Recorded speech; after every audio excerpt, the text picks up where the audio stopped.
Forms of winter and the ice and frost and the environment of Arctic really calls for some primal force, some primal energy. And so there are in Dungeons and Dragons there are some individuals who are able to harness that power for themselves. But some people like to take it a step further and say become blessed or born into this power. Hello, welcome back, or welcome to DIS. I am Dissidia, and you're hearing me speak again or for the first time. Whichever it is, welcome. I hope you enjoy this video. And because you're hearing me speak, you can go on and live your life. But if you want to continue and listen in on the Wintertouched Sorcerer, well, we're gonna get into that. I know I did the, I think it was the Winterborn? I need to look it up again. Playlists and Sorcerer.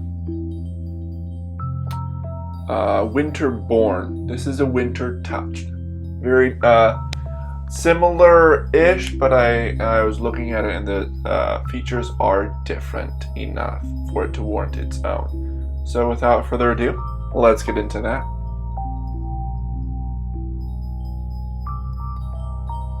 Hello. Okay, good. The Wintertouched Sorceress Origin. Sorceress Origin, the Wintertouched. Your innate magic comes from the howling winds, the biting cold, the blizzards that rock through and blanket all in winter's grasp. Your lineage might be traced to some powerful fae or elemental of ice and winter, or maybe exposure to a blizzard or cold snap that brought you to the brink of death. Regardless, the freezing power of winter suffuses your bones as the very warmth of your life becomes muffled and cold. Wintertouched Sorcerer quirks. There's a D6 and there's the different quirks. At 1, you are always icy cold to the touch. 2, your breath fogs in the air no matter the ambient temperature. 3, snowflakes drift from your body whenever you move. 4, your hair becomes stark white. 5, while you sleep, you appear to be frozen and covered in a thin layer of frost. And 6, the tips of your fingers are always tinged blue with cold. Permafrost. At first level, the heart of winter beats within your magic. Whenever you deal cold damage to a creature, you reduce its speed by 10 feet until the start of your next turn. An Ice Sculptor. Also at first level, you can use your action to shape ice within a 5-foot cube. You can freeze any water in the cube, provided that there are no creatures in it. You can cause any ice in the cube to form into simple shapes, or transform it into an inanimate object that fits within the cube and weighs no more than 10 pounds. If you shape the ice into an object, its form must be that of a non-magical object that you have seen. Any ice you freeze or shape using this feature thaws after 1 hour, if it takes any damage or if it deals any damage. Additionally, when you use this feature, you can shape the ice into a mantle of frost that protects you from harm. If you do so, you gain temporary hit points equal to your sorcerer level, which lasts for 1 hour. While you have these temporary hit points, you have resistance to cold damage. Once you create the mantle, you can't create it again until you finish a short or long rest. Very cool.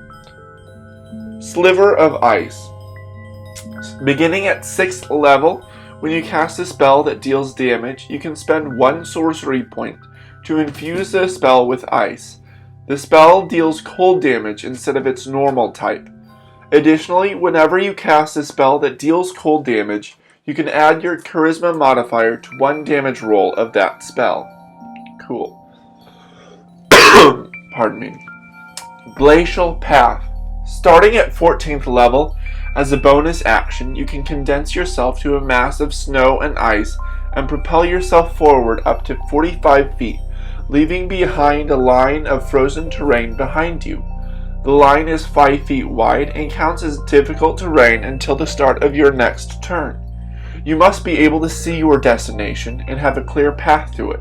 While in this form, you can pass through small holes, narrow openings, and even mere cracks, though you treat liquids as though they were solid surfaces.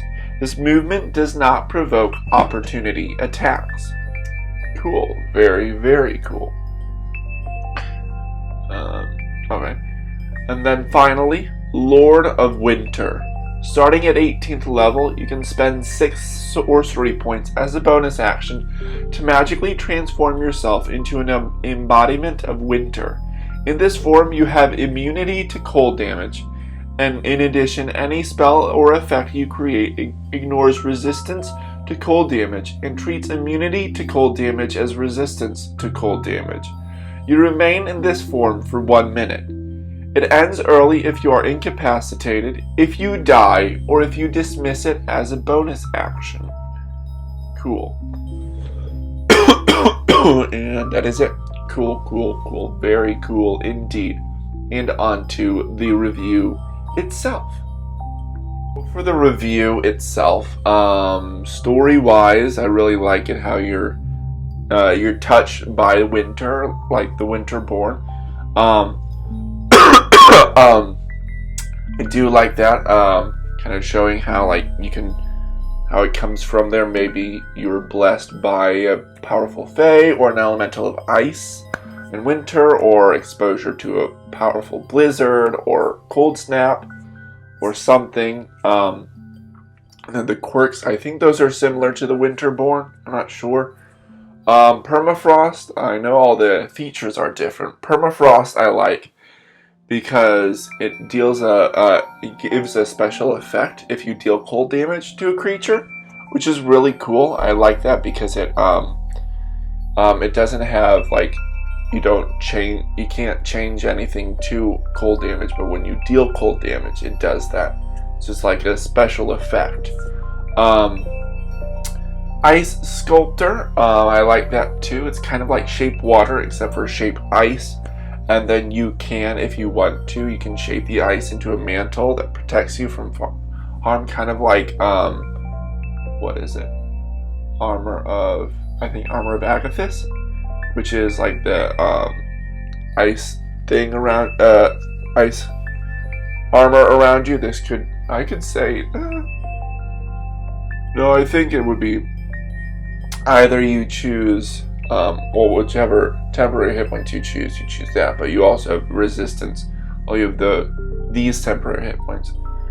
So that would be like an additional thing, which is cool. I like that. Sliver of Ice. I like that you can change your damage to cold instead of the normal type. And then you add your charisma modifier to 1 damage roll of that spell, which is nice. Kind of a free empowered spell thing, which makes sense. Glacial Path, I like that, where you can just blitz through an area, go through holes or narrow openings or cracks just to the other side. That's really cool. Freezing as you go. Lord of Winter, I like that too, where you kind of become an embodiment of winter. So you could flavor that however you want, maybe an ice storm, or maybe not. You don't have to do an ice storm, or like a armor of ice. There's a cool art here that if you look at the link, it'll show you. It's really cool. But yeah, you have immunity to cold damage, and any spell or effect you create ignores resistance to cold damage and treats immunity as if it's resistance to cold damage, which is really cool. Only lasts for a minute, or if you're incapacitated or die, or if you dismiss it as a bonus action, which is really cool. That's really powerful. I like that though. Glacial Path is pretty powerful too. Anything that is overpowered or underpowered? I don't think so. I think this is pretty well balanced, very much in the theme of ice and cold and all that stuff. So it makes sense that everything is just like honing in on that, making that really cool.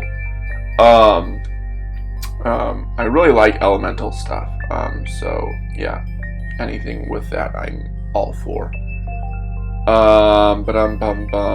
Anything I would change about it? I don't think so. Yeah, don't think so. Maybe with Glacial Path, have that be like a couple sorcery points, so it's not like a freebie all the time, every bonus action, but it is bonus action, so that's a thing that you have to deal with. But that's that. That would be really. I love to see this in play, of course, as are all these. Thinking of creating lore around this. This would be really cool. And so with the next one, the Warlock one, I just saw a little hint at that. That looks really cool. Is the patron is called the Orphan. It's basically the your patron is this powerful being who doesn't know their like parents or lineage, and so they've been like kind of going through life like that, just kind of not knowing their purpose. And so they like look for people who are either outcasts or actual orphans and help protect them so that they have more of a purpose in life, which is a really interesting idea, and that could really help like create lore and stuff for that. Anything else that I can think of? Of course, my YouTube. Well, these are my YouTube. My streaming, which is cool.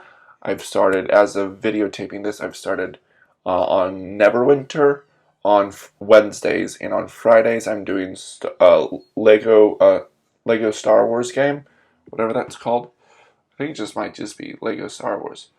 That should be fun. I haven't played that yet. I finished the Lego Movie 2, which is fun. My writings, which is great. I think I'm getting close to finishing the world building for my first setting.